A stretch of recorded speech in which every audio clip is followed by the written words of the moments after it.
Other than that. Go on, Ian. It's a very long time ago.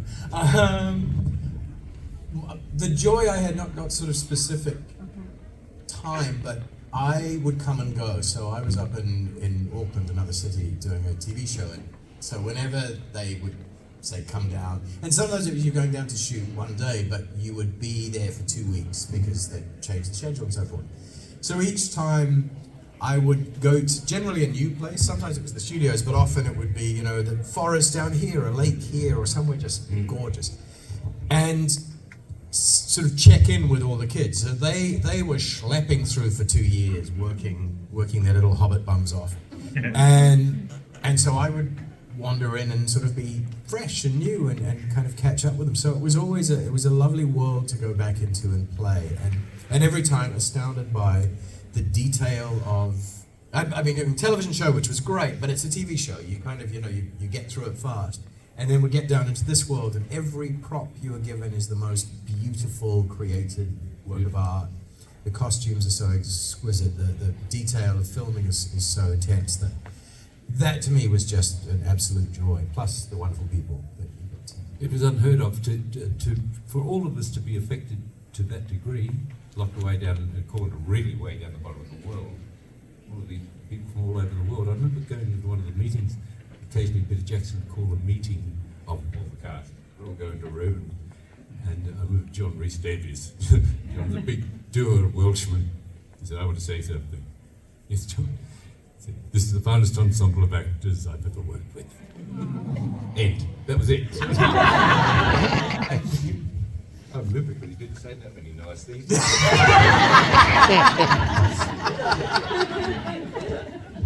That's the way I felt, and I can recall, this might be a little secret, but in the whole process of Lord of the Rings, I can only remember one person being let go of, as it was. It was an actor who didn't want to do what we all had to do, to prepare, and he said, "Oh, I don't have to do that," so he wasn't there next day. That's Peter's attention to detail, though. You had to be ready. And speaking of great stories, I'll come back to it. What it is? Especially myself. I'll come back. I'll take the story. Yeah. On the corner. Okay, so the scene that you're eating, was that the director telling you to eat like that, or did you just do that all on your own? Well, no. Yes. It's a whole question for you. We were setting up this big scene, huge scene, and they gas and grips everywhere. We were getting ready, and the art department brought out a plate of food for me to eat during the scene. But of course, being film, you have to. It's a lot of shots, so you have to get it right every time for continuity purposes. I was sitting up there and I was going through I had a dance routine, 1, 2, 3, 4, 5. That's what I did. And at one stage, Jackson was looking through one of the many monitors and he saw me squirt a bit of raspberry juice out of my face. And he came running out, waddling out, very excited. He said, "Can you do that again? Can you do that again?" And he liked that bit. So I said, "I think so." So he stuck a tomato in there. And, yeah, what off again, So that's how that came to be. And of course, it was going to be fine. It turned out to be one of the high points of high points of the show. It's so gloriously greedy too. Yeah. It's just like a need to own and consume and so on. It's true, Greg. But what they also did in that glorious thing that it was then they put the soundtrack in there and they amplified the sound of crunching and everything, which I didn't do, I tell you. The whole thing was just amplified, and then they went from that to the absolute mute, no sound for the right away. And it was devastating, beautifully produced. Yeah. And I think, kind of piggybacking off of what you're saying, obviously every part of these films was 10 out of 10, including the sound people that came in to do the sound editing, and that's definitely something that should be admired as well. It's just everyone, from the sound to the costuming to the wigs were And they were amazing. amazing. Yeah. Best I've ever worked. And this includes a very good one. I've read the story, sorry, give me a second. Viggo Mortenson, of course, is and I was the last principal on set because I was officially really only in the last film, the third one. So I turned up there and they were all be there forever living there. And they couldn't find a trailer for me. They did find one eventually. It was huge. It was a New Zealand paratrooper or something or other. It was huge. Bernard Hill was very jealous. Oh yes. I measured it. Oh yes. Why's he got that one? But anyway, I'm sitting getting ready. There's a knock on the door, and I open it up, and there's in full costume was Viggo Mortenson outside my door. He said, "Hello, John. I just wanted to welcome you to the family." Excuse me. what a gesture to come and find me in the middle of all that. So my opinion of him was already very high and kept getting higher as the show went on. Wonderful actor, but also just a good human being. And I think very much the captain of that film. You need a lead who is a captain, because part of it is I don't know sport at all, but there is this sport team analogy of you need that person to turn up, to be on time. If they behave and they set the standard, then everyone else follows. And Viggo very much. Oh, he set the standards, all right. He used to go and sleep out in the forest, really himself, just to get acclimatized. With full costume on. And all the ADs he'd be like, "Hey, I'm just going to stay here tonight, so I'll be here in the morning." And they were like, You can't do that. No, Mr. Mortens." He's a rare being. He's also a poet and a writer, and he travelled. You may not have seen this, but most of us will be travelling with a suitcase or something. Not bigger. He turned up. We were getting on a first-class flight from somewhere, and he turned up with a bag over his shoulder, no shoes on. That's the way he travelled. And he had two assistants, both of whom were Argentinian, I believe. So they spoke Spanish the whole time, because he's Danish. Just a unique character. But he didn't go to any bother, just slung a bag over his and one of those pillowcases things. No shoes. This gentleman over here. Hi, Walter Bishop is one of the best characters that I've ever seen on television, and I was just wondering what it was like seeing yourself in one of the early versions of the de-aging technology they used in that one episode, and also, is there any chance of seeing more Fringe in the future? The what? The de-aging? Yeah, do you remember the episode where they actually de-aged you? And it was kind of an early use of that technology. I just always wondered what that felt like, kind of being the guinea pig on that, and how it felt seeing yourself in that episode. It was very exciting to see that. Take a pill and you're youthful again. It was early stages. I've done a couple of other that are different. It was really interesting. I can look at myself and say, "No, you look like you had it done," but the techniques were all very sound and came across. Well, that was in an episode called Peter, which was in the first season, I believe. It was the only episode that both neither Josh, Lorraine and Torb were in. It was just of the only principals was in it. Was it digital or was it? No, that was before. We were still on 35mm at that stage. We changed to digital. I don't know how much you're familiar with this, but it's a very different world. I think about end of season 2, and when you go to that, you have all the lighting, all the visuals change with digital. So the director of photography had to change all the lighting set up, and the makeup people had to do all this stuff. Can't get away with anything on digital. So we went through that transition. Everyone, of course, missed 35mm, just sentimental, I suppose. But we all wanted to look like those washed out beautiful. Lovely. The 50s actors look so glorious because they were just. But there is the sound of when you hear the sound of film going through a camera. It's loud. It's like, and it's the sound of money. So with digital, if you go, let's go again, you can. But if you're hearing that, it's like, oh God, I'm costing them so much money. That's true. Yeah, they don't worry about digital. Let's do it again. It does sort of lift your readiness, I think. When it's on film, people. One of the things that has changed slightly is people often go, "Let's shoot the rehearsal," which I hate, because you all rehearse to get to the point where you are ready to present, I think. And with film, that would happen because it costs so much, you didn't want to waste it. So it would be, let's all come together and then take one. But yeah, digital has its.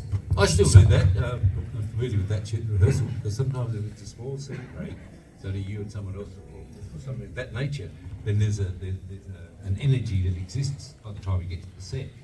And once you've done your camera blocking, which we have to do, is that it's rehearsal, but you know damn well they're going to film it. Yeah. Because it's ready. And so sometimes that's enough for them. We do the safety, but I don't mind that at all. You know, it's a bad scene to be in when you're still fumbling around for your words or your character in rehearsals. Not a good look at all. Yes. Sorry.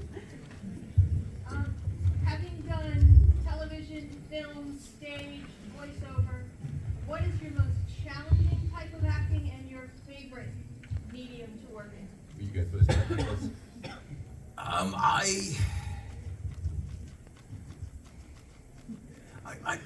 I still find the most challenging thing I find is playing an American. I get better, I get closer and closer to it, but I still find that there are other accents in the world I feel very comfortable in. America is, it's still difficult. The place I love the most is when you're in a television show and it's you are a group and you're working and you get the pleasure of 6 months together or longer sometimes. And for me, it's the carnival folk. It's you get to be part of a crew and a large dysfunctional family, and you get to make a show that hopefully you all love and care about. And to me, that is the happiest, most joyful place to be. I concur there. I like television because of its things you've described there, and also I'm kind of a little bit speedy, a bit ADD, so I don't get on with things. I love the pace of it. You know, it's so fast, and there's no time to rehearse really usually. So they go, fuck it, let's do it. And so it's always exciting. You get a spontaneity about it, and what you talk about there, the comradeship that exists, and the little petty fights that go on sometimes. Not with people like us, but some others.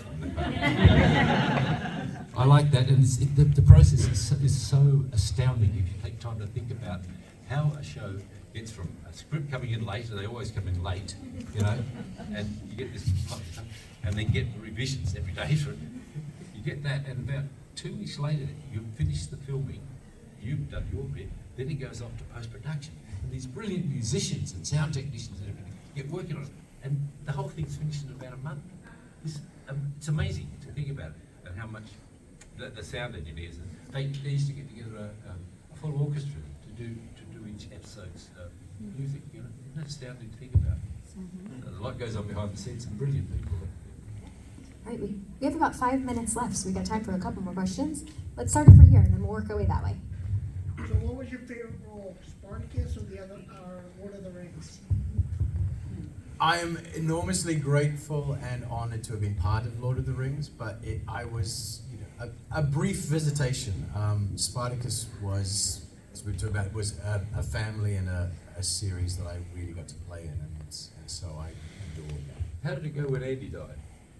It was he had stepped away for treatment, and so they had then gone back and shot and said, please find a way to carry on so people can pay their mortgages. And so they'd shot the prequel, and he was going to come back, and then Chloe, one of the producers, towards the end of that, called us all, and he was sick again and not coming back. So he was a true captain. So that first season, he set a level which the show would never have. The show would have been a piece of trash, I think, without him. And I mean no disrespect to the other actors in it, but those kind of shows can easily veer off into sort of parody, and he just had such a beautiful, beautiful quality to him, and he genuinely was a really nice guy. So I know the crew and the people who knew him and worked with him, it was devastating. But when he was sick, he was so adamant that he wanted them to find a way to keep the show going, because this was his family too, and he wanted them to continue making the show. And he was very supportive of the casting process to find a new Spartacus. So. He was a student of mine, I'm very proud to say. Wow. Yeah. He was beautiful, right? Just this He was remarkable. It started off, this is, played Spartacus, he had been a top model, he was very handsome, and he decided he wanted to do some acting. It doesn't always work when people do that, but it did for him. By God, he worked hard. He was one of the best, most devoted students I've ever had. I'm so proud of him when he got Spartacus. I had a sense something's going on, and I went back to Australia. And I've got to talk to Andy. Sam, my daughter, told me he was sick. So we met and had a coffee. He turned up in the bloody Harley Davidson. I'm looking really cool. This man was dying of cancer. Told me about his optimism going up to Bali to get Denethor dead. What? Left the family behind? Anyway, that's that. We converted a bit, didn't we? That was Spartacus. Ooh, I know there was, okay, this gentleman right here. If you had to pick from all the Lord of the Rings cast, who is your best friend? Oh, do you mean In real life. Oh, real life? Oh, great. I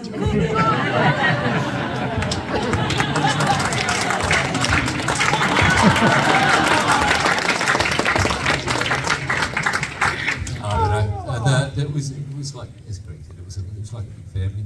I was probably closer to the hobbits than anyone else. You know, we used to go out of an evening sometimes. All that, the naughty hobbits. And Orlando was a bit naughty in those days too. Good old days. Yeah. Did I answer that? We answered that? Did you answer? Okay, they're besties. With the blue hair. Okay, question for Craig. You were talking about working on a TV show. I hope you were meaning Legend of the Seeker. Yes, I was. Okay, my question is, do you wish there would have been another season to wrap up the story, or were you relieved it was over? I don't care about wrapping up the story. I just would have loved another season to play and wear the wig. It was, that was a lovely, it was a silly, fun show that we just had it. Did you play on? No. Legend of the Seeker? Good escape. No, it was a great, silly, fun show, but it was. Yeah, it just was at a time where it was too expensive, and it wasn't syndicate. I don't know how it worked, but it was so random where it played over here that it never kind of was sellable. But you always want another season. Usually I do, but there's some actors can't wait to get out. It's the same. This is amazing. You get cast in a play, for example. You desperately wanted to do this, and you got cast, but even sacked you. Within about a week. Bloody actors saying, "Oh, will this never be ended?" You know, only 3 months to go. Oh, what the hell's wrong with you people? Look for enough pages to do it, and you oh God, I can't stand it. Moaning. I agree. Grizzly. Dreadful. Yeah. Yes. All right, I think we had one more question over here. Yes. Okay. What do you guys' thoughts on the Amazon's Ring of Power story? Collective gasp. I don't think about it. Sorry, I don't think about it because when we did Rings, it was almost like that was the epitome of everything that Tolkien tried to express. So when people actually said to me, "Would you be interested in doing another one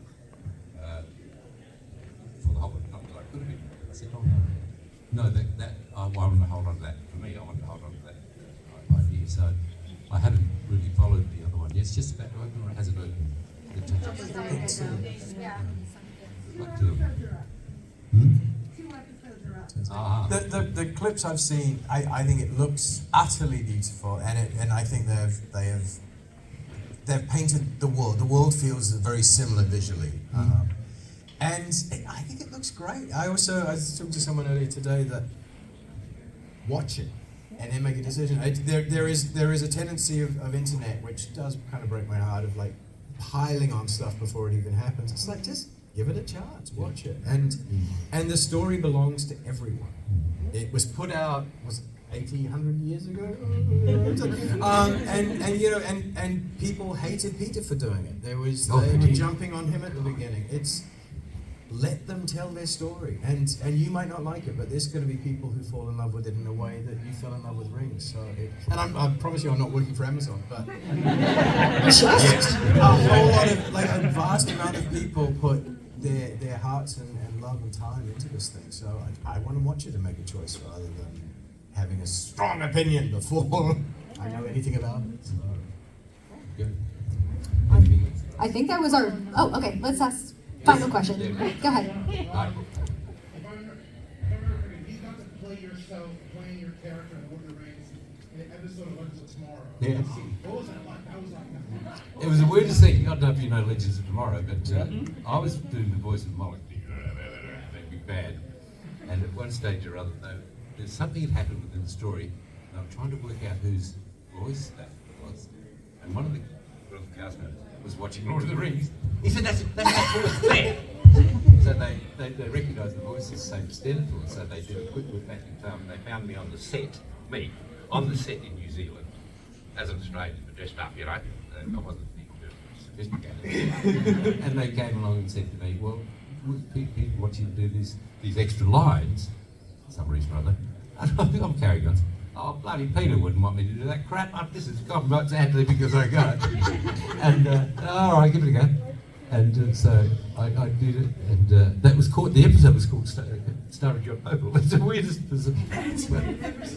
But it was great fun, and the crew, I knew the crew, all the crew from the years that worked up there. So it was fun to be back there again. But it's weird to think. I'm downloading that this evening. Right? Ripping that out of the internet. I had a few other gags they wouldn't let me do them either. I had a few others up my sleeve there. So did the big bad evil possess you, or were you John Noble, the big bad evil? No, I was Denethor, had a voice similar to whatever I was trying to copy. They worked it out anyway. Peter wouldn't want that. Shit. Way to go. Thank you. Thanks for the question. Great question. By the way, they replicated the costume beautifully. I have to say that. I was going to say, before we wrap it up, do you guys have any final thoughts for this afternoon? Thank you for coming. It's a joy.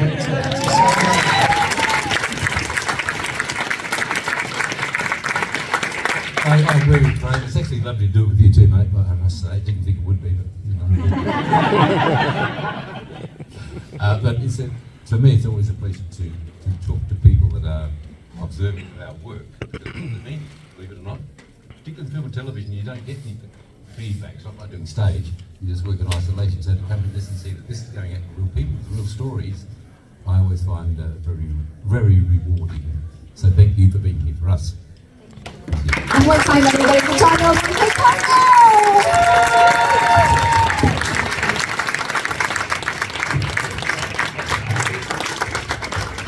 There you go.